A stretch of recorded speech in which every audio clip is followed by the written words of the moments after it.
You're listening to Unpacked, the Truth About Hoarding, a podcast that goes beyond the mess to explore the heart, humanity, and healing behind hoarding disorder. Hosted by Matt Williams.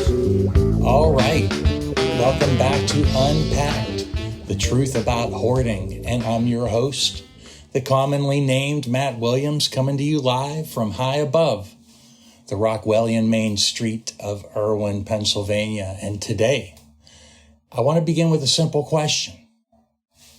When you hear the words hoarding disorder, what do you picture?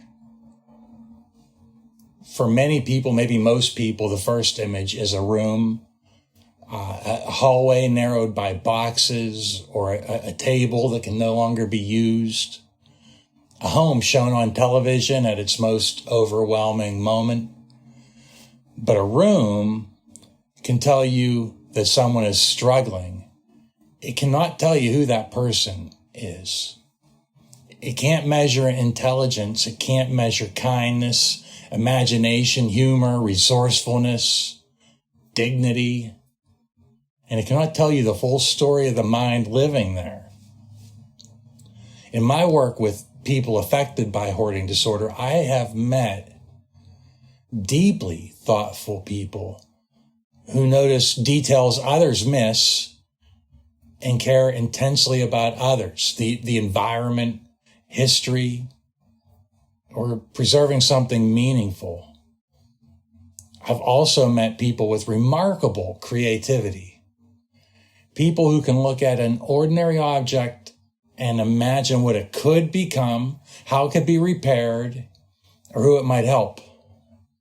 And I want to be careful here. These qualities are not a checklist for hoarding disorder, and no two people arrive at hoarding in exactly the same way. Not everyone with hoarding disorder shares these traits, but I am describing patterns I've seen repeatedly, not defining an entire group of people. But the point is not to replace a cruel stereotype with a flattering one.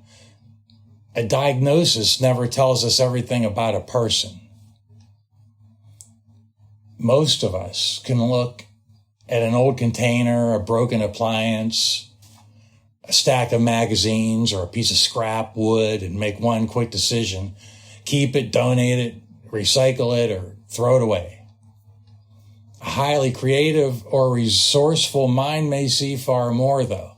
The container could organize a project. The appliance might provide a useful part at some point. The wood could become a shelf, some type of repair, maybe make a gift. And that is not a lack of intelligence by any means. In many cases, it is just imagination working overtime. But when every object contains several possible futures, every decision becomes heavier. Letting go can feel less like discarding an item and more like abandoning an idea, wasting a resource or closing a door before you know where it might have led. Compassion can add another layer. Many people I've worked with are not saving things only for themselves. They imagine a neighbor who might need them, a family member who could use them, a community project they could support, or an emergency they want to be prepared for. And the intention may be generous. The outcome, however, can still become painful or unsafe. Without boundaries, compassion can turn into self-neglect. A person may protect an object's possible future use while sacrificing space they need now to cook, rest, move safely, or welcome someone home. Recovery does not require someone to become less kind. It asks them to include themselves within the circle of people who deserve care. Objects can also become bridges to memory. A piece of clothing may represent a relationship, a box of papers, a chapter of life. A collection may carry identity, grief, or the feeling of being connected to someone who is gone. To an outsider, the object may look replaceable, but to the person holding it, the meaning may feel irreplaceable. So that's why demanding a quick decision can feel so threatening. We may believe that we are asking, do you need this item? While the person hears, are you willing to lose this part of your story? The work is to help someone discover that a memory, relationship, or a part of their identity can remain even when every object connected to it does not. Creativity and compassion do not cause hoarding disorder by themselves. The picture is much more complex than that. Trauma, grief, perfectionism, anxiety, loss, and challenges with executive functioning can all shape the experience for some people.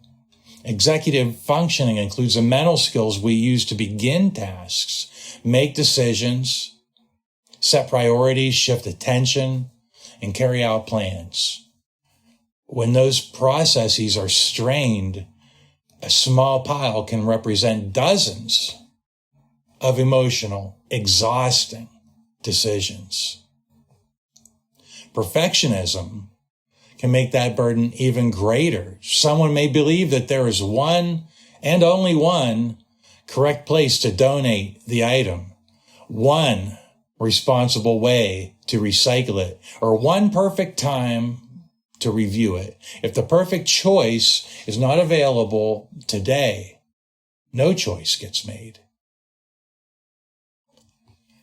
Add grief or trauma, and an object may carry both practical possibility and emotional protection. What looks simple from outside may be anything but simple on the inside. So see the person, not just the room. This is where the public conversation so often fails. A camera can show us the clutter in seconds. Understanding the person may take weeks, months, or years. The room is visible, so it becomes the story. But if we focus only on what must leave, we may miss what the person needs to move forward. Trust, safety, practical support, and freedom from shame. We should not have to deny the risks or hardships of hoarding disorder in order to protect someone's dignity. Both can be true. A living space can need meaningful change, and a person living there can be an intelligent, capable, creative, compassionate, and worthy of respect. Lasting recovery should never mean erasing the person. It should help their strengths become strengths again. Creativity with limits and boundaries, generosity with boundaries, memory without captivity, and thoughtfulness that leads to action instead of paralysis. So the next time you see a cluttered room on television or online or in the life of someone you care about, pause before deciding who must live there. Behind that door may be an artist, a caregiver, a historian, a problem solver, a person who sees possibilities everywhere around them, a person who has survived more than you know, or simply a person whose full humanity cannot be captured by the condition of their home. The clutter may be the first thing we notice, but it may be the least interesting thing about the person, and it most likely is. Perhaps a real story is not only what fills the room, perhaps it is the beautiful mind living behind the clutter, a mind that deserves to be understood, supported, and seen. Thank you for joining me for another episode of Unpacked, and until next time, Let's keep changing the way the world sees hoarding disorder, one person, one story, and one truth at a time. Talk soon.